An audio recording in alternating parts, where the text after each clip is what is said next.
Muchas gracias, Daniel. Es un gusto en nombre de la Universidad CLAE comenzar esta presentación de este ciclo de charlas, Maldonado desde sí. Realmente es muy placentero para mí esta función que estoy cumpliendo en este momento. El rector tiene mucho trabajo, tiene mucho esfuerzo, pero tiene algunas gratificaciones y créanme que esta es una de ellas, que podamos tener, que sea realidad esta actividad, realmente es algo que me da mucha alegría, porque esta iniciativa se inicia hace relativamente poco por un contacto entre dos organizaciones, la Universidad CLAE y el Instituto María Díaz de Guerra. Yo diría que hace no más de 2 meses empezamos a conversar sobre la posibilidad de hacer actividades comunes y enseguida llegamos al convencimiento de que realmente compartimos muchos aspectos, muchas visiones de cómo tiene que ser la vida cultural, digamos. Entonces, fue muy fácil ponernos de acuerdo en que la universidad y el instituto llevaran adelante este ciclo de charlas y otras actividades más, así como también habrán otras actividades del instituto de las cuales después sus autoridades les van a informar, relativas justamente a esta actividad cultural, intelectual relativa a Maldonado. La Universidad CLAE, como ustedes saben, bueno, se inspira en el movimiento de la economía humana, y ese movimiento tiene por un pilar central, digamos, por una convicción central, que el desarrollo humano, que debe ser un desarrollo integral, es un desarrollo que está vinculado esencialmente con el territorio y con la comunidad. No es un desarrollo abstracto, digamos, mundial. Por supuesto que hay una mirada mundial y global de todas las cosas, pero la dimensión territorial y local y regional tiene una importancia muy grande. Y entonces ahí fue una consonancia total de pensamiento, una armonía que tuvimos inmediatamente con la gente del Instituto María Díaz de Guerra, ¿no? Porque dado que el CLAE tiene una sede en Maldonado, y que el Instituto María Díaz de Guerra se propone mirar Maldonado desde Maldonado, bueno, quedó en evidencia que iba a ser una posibilidad muy cierta y muy interesante para toda la comunidad poder realizar este tipo de actividades, ¿verdad? Las comunidades se van desarrollando, Maldonado, y digo Maldonado en un sentido amplio, ¿no? O sea, no solamente por el conglomerado urbano Maldonado, Punta del Este, San Carlos, sino en un sentido regional incluso, ¿no? O sea, comprendiendo, si se quiere, las historiadoras me pueden corregir, pero el viejo Maldonado, ¿no? O sea, todo lo que estaba al este de Montevideo prácticamente. Mirar, digamos, la cultura, las artes, las letras, la literatura, la poesía, el periodismo, mirarlo desde la identidad local, bueno, nos pareció algo muy interesante, muy noble, muy digno y totalmente en consonancia con la visión que la universidad tiene del quehacer cultural. Entonces, es por eso que les reitero mi alegría y mi beneplácito por esta actividad que empieza. No voy a continuar desarrollando, digamos, ideas, porque ustedes vinieron a escuchar a las profesoras, a las cuales les agradezco mucho su contribución a esta actividad, así como también a las autoridades del Instituto Díaz de Guerra, y a la señora decana de Medicina, que también está presente, a la vicerrectora administrativa Gabriela Gorriti, que la veo por acá.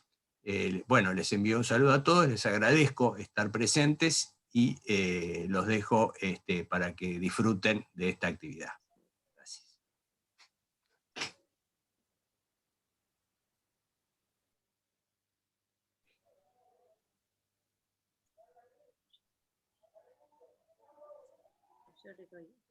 Bueno,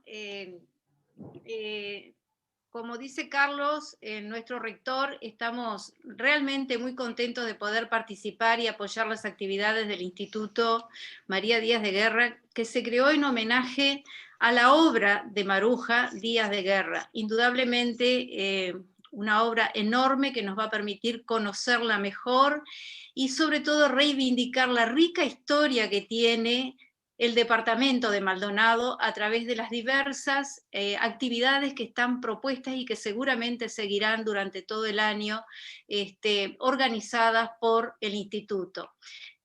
Un agradecimiento grande a Daniel y a Silvia, quienes fueron con quienes tuvimos los primeros contactos desde la Facultad de Medicina, con un viejo anhelo de involucrarnos con la cultura de la región. Así que bueno, muchas gracias por permitirnos participar y disfrutaremos entonces de las charlas de las historiadoras. Muchas gracias. Bueno, hola, yo hablo por el Instituto María Díaz de Guerra. Buenas tardes a todos. Es un gusto enorme para nosotros iniciar las actividades del instituto con este ciclo que hemos articulado con el CLAE, como acaban de hablar Selva y Carlos, en el que abordaremos una serie de temas concernientes al departamento de Maldonado.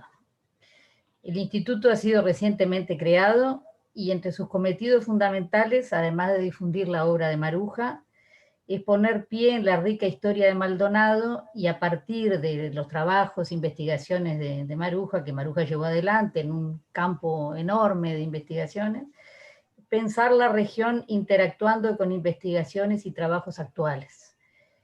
En los años 60 salió una revista que sacaron un grupo de personas, entre las que ideada por Maruja, pero con un grupo de personas, que se planteaba esta idea como de reflexionar y pensar a partir de la región, ¿no? de Maldonado, y de Maldonado que en el principio el territorio de Maldonado también llevaba a La Valleja y a Rocha, ¿no? Es un territorio grande, y a partir del lugar y de la región, pensarse, reflexionar y dialogar con otros departamentos, ¿no? Sin necesidad estricta de pasar por Montevideo, en un país que, bueno, que en los años 60 se sufría mucho el centrismo de Montevideo y que de alguna manera todavía eso existe, ¿no? Entonces, bueno, nos era importante como instituto tomar esa idea y bueno, pensar, reflexionar, dialogar con gente que está trabajando, que ha trabajado, sobre el departamento, y a partir de ahí iniciamos este ciclo de charlas que bueno, que se llama así, ¿no? Pensarse desde sí. Bueno, esta primera charla nos acompañan Laura Brun e Ivette Trochón, que sean mujeres en esta primera charla, con este mes de la mujer, en el que por supuesto queremos también pensar y estamos completamente atravesados por ese tema. Que sean mujeres en este lanzamiento es una feliz coincidencia. Que nos llena de orgullo, está lleno de mujeres que podemos consultar y trabajar todo el tiempo. Así que bueno, yo le voy a pasar la palabra a Daniel Cajaraville, que va a presentar a Laura y a Ivette, y les agradezco muchísimo a todos que estemos acá. Gracias por acompañarnos, de una breve presentación y paso la palabra a las oradoras de hoy. Ivette Trochón es egresada en Historia del IPA y también del curso de formación de investigadores en Historia del CLAE. En ambas instituciones fue también docente. Es autora de Punta del Este, el Edén Oriental, libro que en 2017 fue galardonado con el Bartolomé Hidalgo a la categoría Historia Nacional. Escribió además Escenas de la vida cotidiana, Sombras sobre el país modelo, 1950-1973, Las rutas de Eros, La trata de blancas en el Atlántico Sur, 1880-1932, y también otros libros varios, entre ellos bases documentales para la historia del Uruguay contemporáneo, entre diversas publicaciones. Después de Laura vamos a tener a Trollón con nosotros, y ahora presento y doy pie a Laura Brum, quien es arqueóloga y docente del CURE, responsable del proyecto de arqueología costero-serrana del oeste del departamento de Maldonado, Arcos. Ha realizado diversas publicaciones sobre la prehistoria y el patrimonio de esta región del departamento, entre ellas el libro Entre la Sierra y el Mar, Memorias de la Costa y el Campo en una zona balnearia de Maldonado, también autora de primeras aproximaciones a las ocupaciones litorales en la costa platense del departamento de Maldonado. Adelante, Laura, con tu exposición. Bueno, muchas gracias. Voy a tratar de compartir pantalla en este momento para poder acompañar un poco mi presentación con algunas imágenes y provocar un poco también con lo visual mis decires. Compartir pantalla, ahí estoy compartiendo. Ustedes me avisan si ven la pantalla. ¿La ven? Sí. Bien, perfecto. Bueno, primero que nada, agradecerle a Daniel y al Instituto por esta invitación a participar en este ciclo de charlas de Maldonado desde sí. Y bueno, y celebrar la creación, el lanzamiento de este Instituto María Díaz de Guerra como un espacio plural de intercambio fermental de ideas, de conocimientos, para trascender instituciones y también límites departamentales, ¿no? Tender puentes entre disciplinas y entre generaciones. Y bueno, y como un más que justo homenaje a la persona de María Díaz de Guerra, que es una investigadora que ha contribuido tanto al conocimiento de la historia, de la cultura, de la identidad del departamento de Maldonado, pero también de la región. Bueno, soy docente del CURE, aquí están las credenciales institucionales en esta primera diapositiva. Pertenezco a un polo de desarrollo universitario que es el CIPAC, el Centro de Investigaciones de Patrimonio Costero, e integro también el Departamento Interdisciplinario de Sistemas Costeros y Marinos, ambos del CURE, así que vinculada a la costa por múltiples vías. La presentación que les voy a compartir ahora es una invitación a mirar hacia el oeste de Maldonado, que a veces está un poco en esa cuestión entre el centro y la periferia. Siempre hablamos de Montevideo como centro y el interior como la periferia, pero los departamentos también tienen sus centros y sus periferias, y esa cuestión entre Maldonado y el resto del departamento de Maldonado también aparece a veces presente en diferentes dimensiones de nuestro trabajo. Y bueno, mirar un poco a ese oeste y mirar también más en profundidad la historia. Mi invitación es a recorrer un poco la prehistoria de ese oeste del departamento y ver también cómo lo conectamos con la historia. Y bueno, la idea es recorrer un poco el tiempo, los paisajes de esta zona tan particular del departamento, y bueno, y tratar de empezar a comprender qué sociedades han ido viviendo, habitando, o fueron viviendo y habitando ese territorio a través del tiempo. Esta aventura de investigar el oeste de Maldonado comenzó ya hace más de 10 años. Yo todavía era estudiante de la Facultad de Humanidades, y junto con otra estudiante en ese entonces también, Bianca Vieni, presentamos unos proyectos de iniciación a la investigación muy entusiasmadas con Piriápolis. Habíamos ido en el 2001 con un docente de facultad y conocimos la pintura rupestre del Cerro Pan de Azúcar, sitios prehistóricos en arroyos y pequeños lugares que veíamos cerca de las sierras, y quedamos prendadas de ese lugar. Y ahí comenzó entonces una serie de acciones que fueron buscando concretar en ese territorio proyectos de investigación, que no es sencillo conseguir financiación y gente que se entusiasme con nuestras ideas y que nos dé para adelante. Actualmente estamos desarrollando en este territorio mi proyecto doctoral, ahí está el título, es estudiar los procesos de antropización en esta región de la costa de nuestro país, particularmente en Maldonado Este. Estoy siendo orientada por dos docentes, Laura del Puerto del CURE, Daniel Panario de Facultad de Ciencias, y cuento con el apoyo valiosísimo de asesores y colaboradores que están dando mucho de sí para colaborar en esta etapa de la investigación del oeste de Maldonado, que busca conjugar, conocer a los grupos humanos que han habitado esa región a través del tiempo y conocer cómo cambió ese paisaje a través del tiempo. Y para eso ha sido fundamental el apoyo de la ANI. Actualmente tengo una beca de posgrado para hacer el doctorado, y la CSIC, que bueno, son instrumentos súper necesarios para desarrollar cualquier labor de investigación en un territorio. La motivación, ¿por qué trabajar en esta zona del departamento de Maldonado? Cuando llegamos por primera vez en el 2001, con Andrés Florines, Bianca y otros estudiantes, quedamos sorprendidos con la gran cantidad de registro arqueológico, de evidencias que había de grupos prehispánicos, desde arte rupestre, materiales líticos, instrumentos, en muchos lugares que visitábamos, pero la escasa información que había publicada, sobre todo en el campo de la arqueología científica uruguaya, que tiene unos 40 años más o menos desde la creación de la licenciatura en la UDELAR.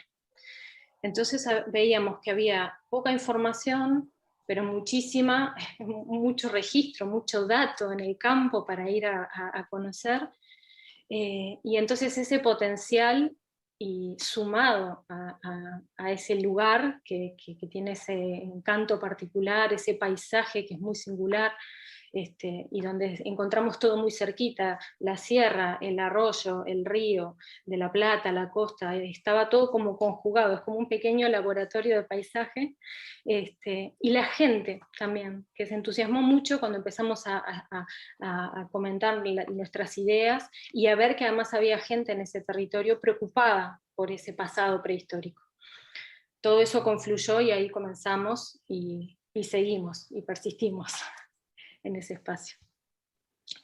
Y desde ese momento comienza, por ejemplo, mi primer acercamiento a la obra de María Díaz de Guerra, porque cuando empezamos a hacer la búsqueda de antecedentes, de obras, de trabajos, que mencionaran elementos del pasado indígena en ese territorio, bueno, encontrábamos a Carlos Seijo, a María Díaz de Guerra, en el libro Historia de Maldonado, pero también en el libro de toponímicos del departamento de Maldonado, y ahí empezamos a elaborar esta lista, que es una diapositiva que nos acompaña presentación tras presentación, y siempre vamos incorporando algo nuevo, donde están esos autores que son del área de la arqueología o de la historiografía, pero que nos van dando pistas sobre ese pasado prehistórico de este territorio, e incluso naturalistas, exploradores de ese territorio, como el caso de Darwin, que cuando recorrió esta zona de Maldonado mencionó los famosos cairnes que veían las sierras, ¿no?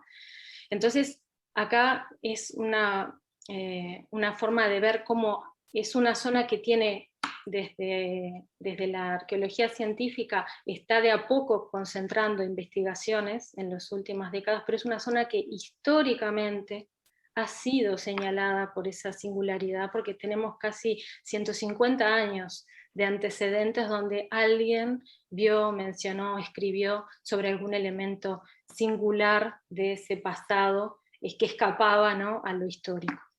Este mapa etnográfico que publicó Figueiras en 1892 muestra, no sé si llegan a ver el detalle, pero en la zona de Pan de Azúcar hay un símbolo que está marcando el lugar donde se ubica la pintura rupestre del Cerro Pan de Azúcar. Ya en el 892 estaba ese dato disponible, ¿está? Bien.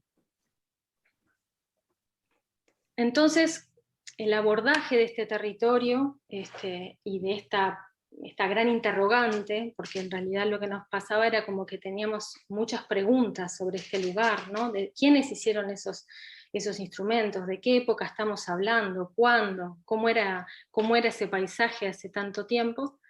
Le teníamos que dar un encuadre, un marco, y bueno, y esa es la escala espacial y territorial con la que encaramos este abordaje y que nos sigue acompañando hasta hoy día.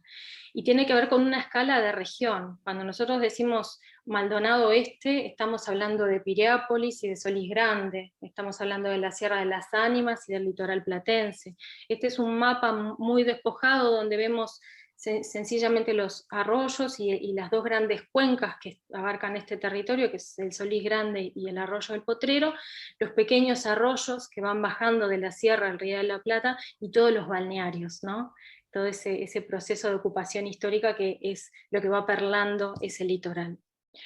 Pero si nosotros analizamos este territorio desde otras miradas, como por ejemplo una mirada ecosistémica o una mirada geomorfológica, vemos esto, que la región oeste del departamento de Maldonado es la única zona de nuestra costa donde la sierra, el sistema de la ecorregión serranía del este, que está definida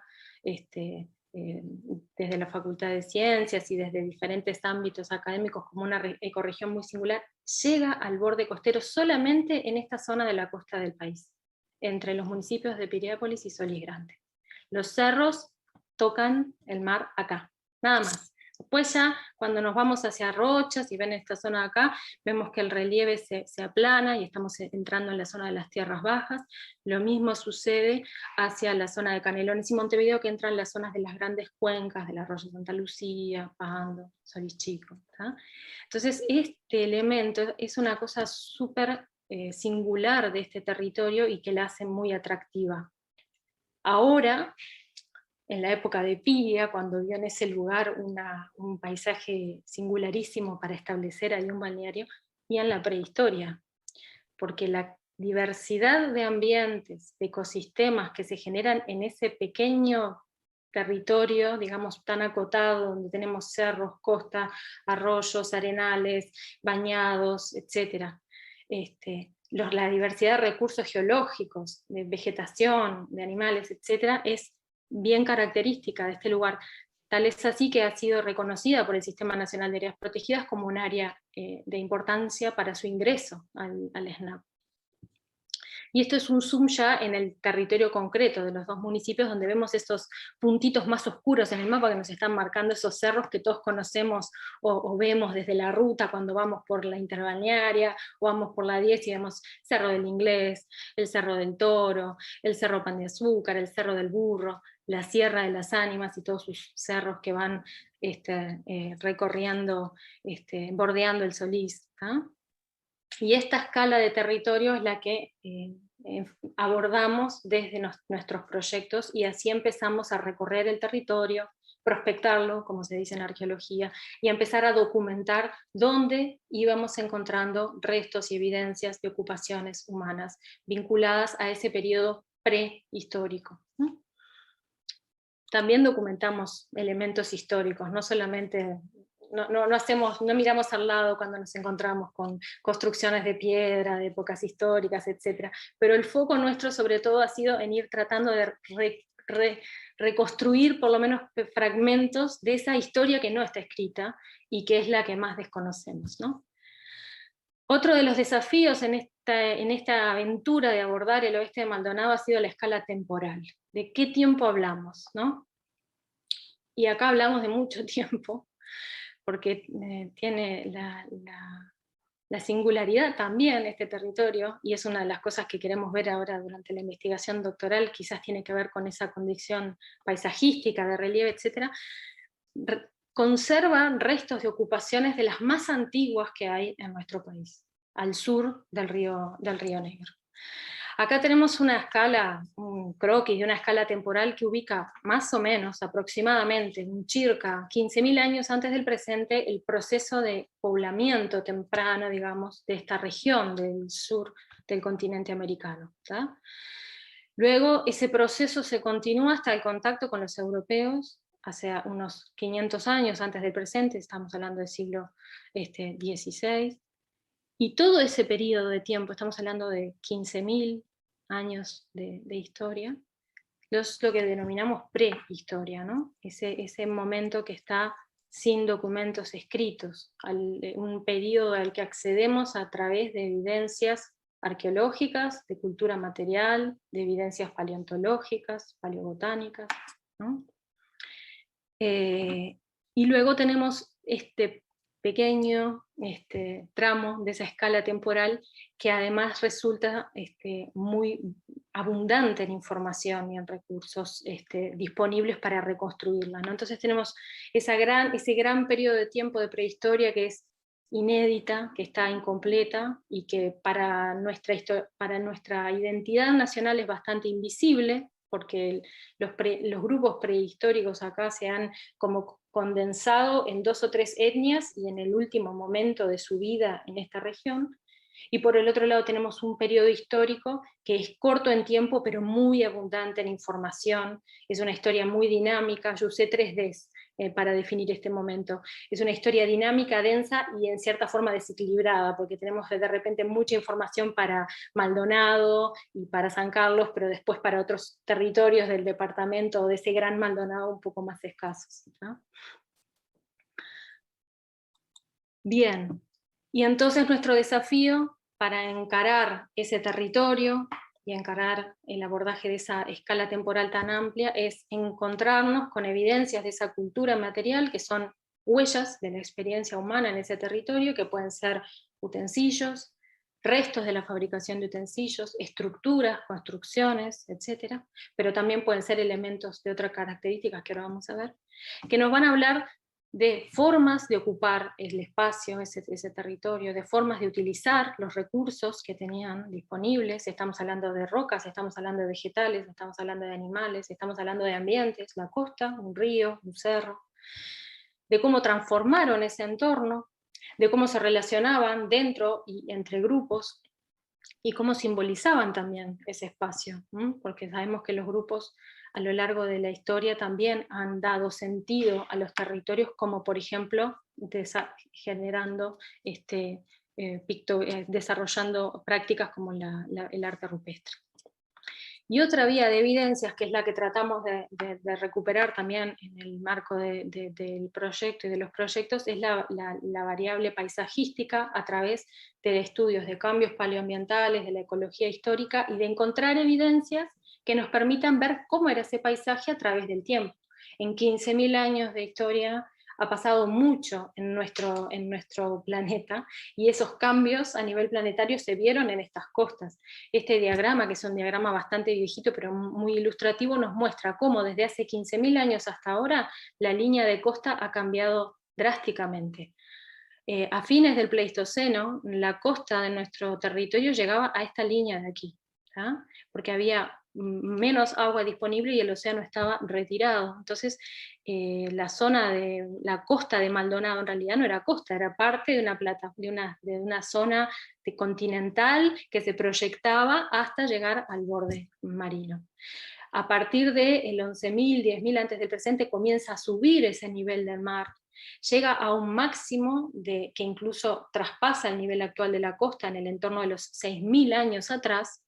Ahí es cuando comienza a ingresar al agua las tierras más bajas y se forman los estuarios en lo que hoy son las lagunas costeras, José Ignacio, Garzón, Rocha, y luego ese mar se vuelve a retirar, dejando entonces esas lagunas costeras formadas y esos ambientes de dunas y médanos que hoy conocemos y que disfrutamos y que son el principal recurso turístico de nuestra región este. Así que imagínense la reconstrucción que queremos hacer a escala de esta región, porque estos modelos paleoambientales son a escala regional de todo nuestro litoral y muy enfocados también en las lagunas costeras de Rocha. Pero la zona oeste del departamento de Maldonado, que tiene también mucha información disponible, puede aportar a estos modelos y a entender cómo fue el paisaje y el ambiente aquí. Bien. Bueno, y esta que es una pregunta que siempre surge en las presentaciones, ¿no? Bueno, hablamos de las evidencias materiales, de la cultura material, del registro ambiental, y para conocer a quiénes, ¿no? Y bueno, quiénes en realidad es como tratar de aportar y enriquecer a esa mirada sobre nuestro pasado, sobre nuestra prehistoria y sobre nuestra identidad cultural, que trascienda la etnia charrúa fosilizada que ha quedado en nuestra identidad, y que hoy en día, tanto desde las investigaciones en antropología biológica, en antropología social, en arqueología, se están trascendiendo, y con todo el trabajo denodado de las organizaciones de descendientes, se está superando esa cuestión de que no solamente los charrúas no eran la única cultura aborigen de esta región, y no están exterminados, sino que hay una diversidad de pueblos y de culturas que es a través de estas investigaciones prehistóricas y arqueológicas que podemos llegar a conocerlos, ¿no? Entonces, aportar esa mirada de un territorio mucho más diverso culturalmente del que conocemos o el que vamos vislumbrando hoy día, y contribuir a una mirada que también nos plantee cada vez como un país más pluricultural y con muchas más herencias de las que hoy estamos manejando o estamos reproduciendo, es también nuestro desafío, ¿no? Bien, ahora les voy a compartir un poco en estos años de trabajo cuáles han sido como los lugares en los que hemos ido localizando sitios arqueológicos, que esto ha sido una tarea importante porque nos permitió sistematizar toda esa información y transformarla en un inventario, colaborar en la creación de un inventario que está realizando la Comisión Nacional de Patrimonio Cultural, que eso es fundamental para la gestión del patrimonio arqueológico. Conocer cuáles son los sitios arqueológicos para poder gestionarlos. Y entonces el mapa que fuimos desarrollando con estas prospecciones fue comunicándose a este organismo que depende del Ministerio de Educación y Cultura, y es como una de las herramientas básicas para proteger esos sitios, para poder investigarlos, para poder cuidarlos. En esta zona de que estamos trabajando, que tenemos esa diversidad de paisajes entre la sierra y la costa, hicimos como una gran clasificación de sitios ubicados, algunos en las tierras altas, en los cerros, en las sierras, en las colinas, otros en tierras intermedias que están vinculados a los valles y a las zonas cercanas a las desembocaduras de los arroyos, y luego el borde costero actual, nuestras playas, las playas de Maldonado Oeste. En la zona de las sierras altas, como un pantallazo, tenemos toda la zona de la Sierra de las Ánimas con sus bichaderos o cairnes, como les decía Darwin, construcciones en piedra, que sigue siendo todo un objeto de investigación, de hecho por una investigadora de Facultad de Humanidades, Moira Sotelo, indagar en torno a la antigüedad de estas construcciones, y bueno, y ella está haciendo todo un trabajo en torno a las formas de construcción, etc. Y es un rasgo que aparece en todo nuestro territorio. Las sierras y cerros de todo el Uruguay presentan este tipo de construcciones en piedra, y la Sierra de las Ánimas es un lugar donde hubieron decenas, actualmente hay menos, pero es un lugar que se caracteriza por este tipo de elementos. De hecho, ahora vamos a relevar con esta investigadora los cerros costeros, que no tienen antecedentes, pero que ya identificamos algunos lugares que en principio podrían ser estructuras de piedra desarmadas, porque la piedra tiene esa cuestión de que es reutilizada, ¿no? Entonces fue utilizada por grupos prehispánicos, después fue utilizada por los propietarios de los campos que hicieron sus construcciones en piedra, etc. E incluso veíamos fotos de la inauguración del mirador del Cerro de las Ánimas, el mirador nacional, y toda la zona de estacionamiento en la década del 50, 40, toda la zona del estacionamiento hacia donde llegaban los coches de entonces, para llegar al que en ese momento se creía era el punto más alto del país, estaba perlado por piedras muy parecidas al tamaño de las piedras de los bichaderos que justamente Figueira había documentado para ese cerro, y que posteriormente fueron visitados por otros investigadores y no pudieron contar ni la mitad de los que había contado Figueira, ¿no? Entonces es posible también que haya habido esa reutilización. Después está el famoso Cerro de los Burros, que es el lugar más conspicuo del pasado prehistórico de acá, porque además ha congregado mucha actividad y mucho activismo social y académico para su protección, y el Cerrito Flangini, que son dos lugares que son una fuente de una materia prima, de una roca muy singular y con unas propiedades muy buenas para la talla de instrumentos de corte, de puntas, de proyectil, instrumentos también para cortar, no solamente proyectiles. Y estos dos cerritos están a menos de 2 kilómetros de la costa, y tienen un registro arqueológico bien complejo. Allí hay restos de talla, hay instrumentos y hay lugares donde vemos la extracción de bloques de roca para llevar a los lugares donde fabricaban los instrumentos. Y luego está otro lugar que también hay momentos en que es recordada, hay momentos que es olvidada, pero es un lugar único porque es de las pinturas más al sur del país, que es la pintura rupestre del Cerro Pan de Azúcar. Que bueno, que sigue en pie y que esperemos que cada vez esté mejor puesta en valor, pero es un lugar que realmente no sabemos cómo sobrevivió a la cantera de Piria. Hay una foto que está en el libro de Reborido de la cantera del Cerro Pan de Azúcar, y al lado de la piedra había una fragua, y al costado de la piedra pasa una vía de tren, y hicieron una gran extracción de cantera, entonces tiene como las diosas y los dioses aparte, ese bloque que sobrevivió, así que bueno, hay que cuidarlo como lo que es un relicto. Luego tenemos la zona de los valles fluviales, las terrazas y las lomadas de esta región, donde hay sitios también en la zona de Solís Grande, que acá estamos hablando de sitios con material cerámico, estamos hablando de un momento ya de técnicas y de trabajo bastante característico en el desarrollo tecnológico de los grupos prehistóricos de acá, de esta región. Luego está el sitio Grupés, que es el sitio con el fechado más antiguo para el sur del Río Negro, de una ocupación humana, y estamos hablando del Pleistoceno superior, 13.000 años antes del presente, y este es el único sitio en toda la zona costera del Uruguay, el único, ¿no? Para todos los departamentos, desde Colonia hasta Rocha. ¿No? Debería ser, no sé, como las cuevas de Lascaux.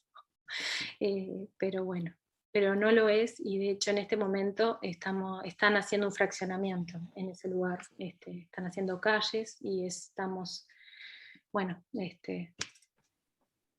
preocupados. Y luego también hay otros sitios cercanos en la zona del pie del Cerro Pan de Azúcar, también con material pulido. Estos son sitios más recientes, aparece material tallado y morteros, por ejemplo, que nos está hablando también de otro momento en el desarrollo de las tecnologías y del uso de los recursos por estos grupos. Procesamiento de distintos productos con esa técnica.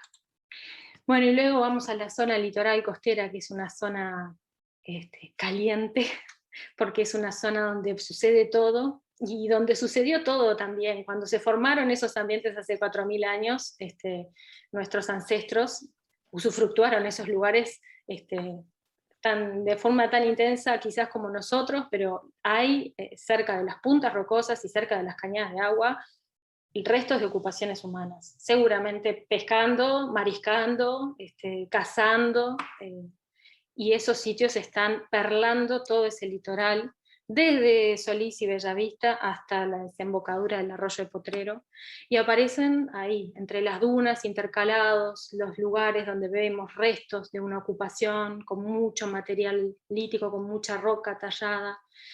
También aparece material pulido.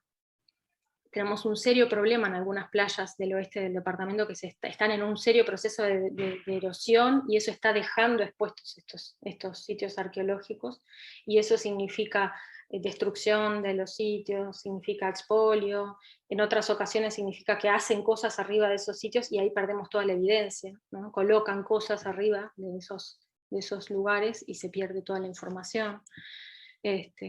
Y ahí estamos también tratando de recuperar, de rescatar información de estos lugares y tratando de articular con la gestión de las playas, porque así como cuidamos las dunas, está bueno cuidar lo que contienen esas dunas, y esas dunas, además de contener un montón de cosas que ayudan a que la playa sea sana, contienen historia, y esa historia nos gustaría que también sea parte del sistema de cuidados de playa. Bueno, y así llegamos entonces a este mapa que está en crecimiento. Yo creo que incluso en este mapa faltan puntos, esos triangulitos están marcando esos sitios arqueológicos de distintos momentos, de distintos periodos, pero es como para tener un paneo de que esas ocupaciones van desde la sierra hasta la costa, abarcan valles fluviales, etcétera, etcétera. Y bueno, en base a esto hemos estado y seguimos construyendo ese sistema de información, ese inventario que estamos comunicando a Patrimonio, y que también en su momento estuvimos compartiendo en algunas ocasiones con actores vinculados a la gestión del ambiente y del patrimonio del departamento de Maldonado.